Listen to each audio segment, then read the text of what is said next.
बिस्मिल्लाहिर्रहमानिर्रहीम। ਅੱਜ ਤੋਂ 1.5 ਸਾਲ ਪਹਿਲੇ ਅਸੀਂ ਆਪਣੀ ਜ਼ਮੀਨ 'ਚ ਇੱਕ ਬਾਗ ਲਗਾਇਆ ਸੀ ਜਿਸ 'ਚ ਕੋਈ 500-600 ਪੌਦੇ ਮੁxtਲਿਫ ਫਲ ਵਾਲੇ ਲਗਾਏ। ਅੱਜ ਅਲਹਮਦੁਲਿल्लाह ਦਾ ਪਹਿਲਾ ਫਲ ਜਿਹੜਾ ਹੈ ਨਾ ਜੀ ਉਹਦੇ 'ਚ ਇੱਕ ਅੰਜੀਰ ਮਿਲੀ ਔਰ ਬਹੁਤ ਸਾਰੇ ਨਿੰਬੂ ਜਿਹੜੇ ਹਾਲੇ ਤਿਆਰ ਨਹੀਂ ਹੋਏ ਔਰ 2 ਮਹੀਨੇ ਤੱਕ ਤਿਆਰ ਹੋਣਗੇ। ਅੱਜ ਇਹਨਾਂ ਨੂੰ ਤੋੜਨ ਦਾ ਮੌਕਾ ਮਿਲਿਆ।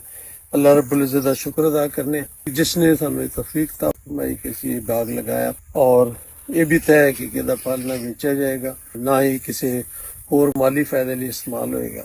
सिर्फ लोगों के आम लोगों के ਜਿਹੜੇ लोग इतने काश्तकारी करते हैं उन्होंने लिए और जो भी जानवर खाया गया सब सदका जारी तौर पर इस्तेमाल है। ऐसे अल्लाह का शुक्र करने कि अल्हम्दुलिल्लाह हम बाग ने फल देना शुरू कर दिता है।